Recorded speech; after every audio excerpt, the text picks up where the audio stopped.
Welcome to the Missouri Wind and Solar Podcast. I'm your host, Wes Shank, coming to you from our store in Seymour, Missouri. Each week with my co-host and Missouri Wind and Solar's General Manager, David McDaris, we discuss the latest on self-reliant energy. Check out our additional educational information, including dates for our hands-on workshops conducted in Seymour, on our website, windandsolar.com. Thank you for listening to our podcast, and if you haven't already done so, please consider subscribing. David, I don't know, you're a good deal younger than me, but I don't know how often you ended up in the Sears automotive area with your dad, sitting in the hard plastic chairs about to die because there was nothing to do in there but look at the Sears die-hard battery display. I didn't have to sit in there very often, but I do remember their commercials a lot of commercials, and it was always really cold outside and it looks like somebody's going to freeze to death because their car wouldn't start. And being 8 years old or whatever, not really caring what cold cranking amps were or even caring. But growing up in the early years in Illinois, having talked with you now, that's an issue. And we're going to talk about that today and why your car batteries, and even though you may think it's a great thing to recycle and reuse, that your car batteries aren't really designed for alternative energy and the projects that we do as such. So David, talk with us a little bit about that. So what did I not learn by looking at the Sears Die Hard poster about cold cranking amps and what that represents and all those excellent points there? So cold cranking amps, there's two. There's cranking amps and there's cold cranking amps. Okay, so they're basically the same. It's just at what temperature that they're happening or what temperature they can do. So we'll start off with cranking amps. Cranking amps is how many amps the battery, new and fully charged, can deliver 30 seconds at 32 degrees while maintaining at least 1.2 volts per cell. Okay, so in a 12-volt battery, you're going to have 6 cells. There's going to be 6 cells in a 12-volt battery. In a 6-volt battery, there's 3 cells, all right? So that's maintaining 7.2 volts in the battery. And then cold cranking amps is doing that exact same thing, but at 0 degrees.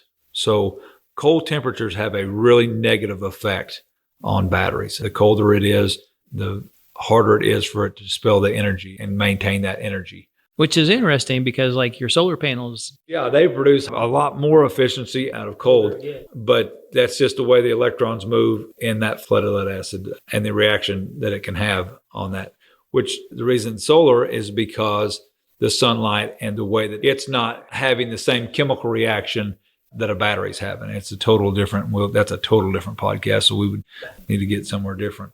That's what cold cranking amps and cranking amps, that's what they're doing. They're only designed for a very short 30-second burst of energy and the battery to maintain the 7.2 volts, okay? And like I said in that first deal, that's on a new, fully charged battery, okay? And really a car, when you think about it, when you go out to start your car, Wes, today, if you was to count the seconds, 3 seconds and it started, you know? So really, you probably only drug it down. I mean, and a full battery, by the way, is not 12 volts. It's 12.6, 12.7. So it probably only drug it down to about 12.4 by the time it started it and went on. So if you have a car that's hard starting. Well, and you think about what it's doing too. With that starter motor, it's turning all of those. I mean, it's turning all the pistons and turning everything in there. It's turning everything to get it rolling. I mean, it has to have a lot of power. Really quickly, right? Matter of fact, when we were over at the other facility and we were still starting the jet engine, no, it wasn't a jet engine. It was our wind turbine. It was our wind tunnel. The engine on there, we had that wired to 18-volt batteries, okay? And it's a 12-volt motor. It said, but it was such a large motor. I mean, it took such power to get it to turn over that we wired it to 18 volts. And man, that thing would start like right now. Now, I don't recommend you doing that in your car, by the way. I'm just telling you what we did over there. And it gave a lot of energy very quickly to that battery. And it was able to turn it over and get it to start. And that's a specific battery for a specific application. Yes, that's exactly right. And so we use deep cycle marine batteries, right? And so the reason they're called deep cycle marine batteries is because you always seen when you were sitting in the store with your dad, you would have seen a picture of a boat on it. And they were with a trolling motor. Right, with a trolling motor and or just even out in the used for your starting motor for your big engine, but there's no alternator on a boat. Okay. So it needed to be able to store a large amount of energy, and they're always going to be heavier. Mind you, they're going to be heavier. They're going to be larger than your typical car battery because they had to store more energy and still be able to give out a good amount of energy. And that would all be depicted on the C rating of the battery, right? The C rating is how long, say I have a battery that says that it, on the 20 amp hour rating, it's a 430 amp hour. Well, that says that's a C rating of 0.5. So it can dispel that energy over 20-hour period. It can dispel the 430 amp hour over that 20-hour period. And the higher you go, the 100-hour rate is going to even be more, and then vice versa going down in the C rating. And the C rating is a whole nother segment that we won't even get into. But that's basically why you can use the deep cycle. That's right. They were designed to different levels, at different C rating levels, to dispel energy over that period of time. So we always use the 20-hour rating because that's the closest to 24 we got. So, and another thing about the car battery, and I think just the distinction needs to be made, is that in a modern car, is that while there is some battery usage, that if you're riding down the road with the navigation system on and the radio on, and your kids are plugged into the system, all that, that's not running off the battery. No, that's running off the alternator. And so exactly right. To say, well, my car battery does all these things, it really is not. It starts the car and gets immediately recharged upon the starting of the car. I don't know that, and you may know this, I would imagine that the power runs across the top of the battery. Yes, it does. It does. But something also it does, and Wes has done a video on this one, and he took apart an alternator on a car. And if you'll remember the big teeth, so when that battery is full and it doesn't need anything, it disengages. I mean, the alternator just disengages and no longer spins basically it's spinning on the outside. It no longer spins around the stator. But it also doesn't spin without. Right. And it has to have that battery power to basically make an electromagnet out of it. It's what it's doing. It's causing it to engage and disengage. So anyhow, the whole point of that is that there's a lot other mechanisms involved in powering your car that aren't strictly associated with just that battery that's sitting in there. That's correct. A battery sitting there again, you've got 30 seconds. I know because I've got one that's weak right now and a little Ranger of mine. If it's warm out, I can go out and it'll start right up.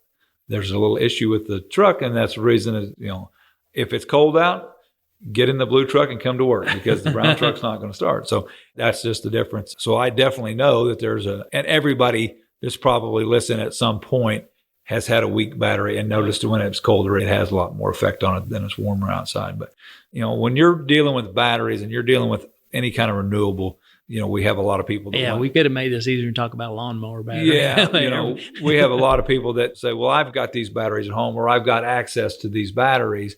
And they're these cold cranking amps. There is a conversion that you can do to figure out how many amp hours.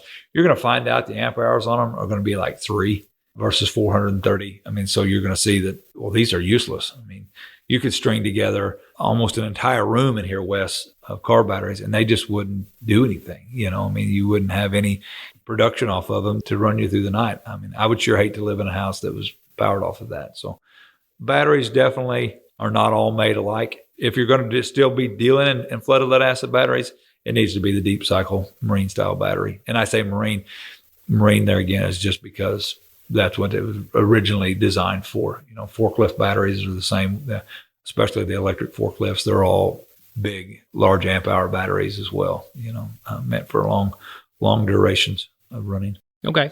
Anything else we need to know about just when we're looking at batteries, what we need to take into our calculation? And always looking at the 20 amp hour rating, because that's what we're basing all of our designs around for when we design systems. We're basing everything off the so if you've already owned batteries or buying batteries locally, just let us know what the 20 amp hour rating dictates on it. And if it says cold cranking amps or cranking amps, we won't be able to design a system around it because it's not designed for that. But even if you do have marine batteries, the different ages on them, all these different mixing batteries is mixing batteries good. And mixing ages of batteries.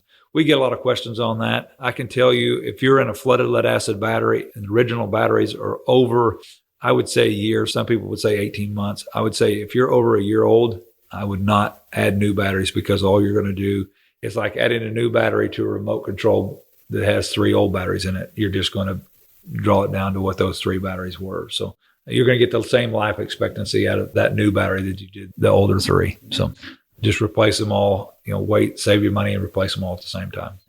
All right. Anything else, David? That's it on that. All right. Well, thank you guys for tuning in with us. Come see us at our workshop, and David can sit down and talk with you about all this stuff in person and make sure you've got a good hands-on experience with the parts. We're sitting here in the room looking at our batteries we've got right here that you can take a look at and talk about. If you can't do that, just give us a call. Anything we can help you there, we'll be glad to. Thank you for downloading and listening to the podcast today. If you have a question you'd like to hear us discuss on the podcast, or just want to say hello, email us at radio@windandsolar.com. As always, check out our store at windandsolar.com and buy some stuff. Your financial support underwrites our educational outreach, like the podcast, YouTube channel, and local STEM collaboration. It also keeps Lucy and her doggy chicken treats. Thanks again for listening.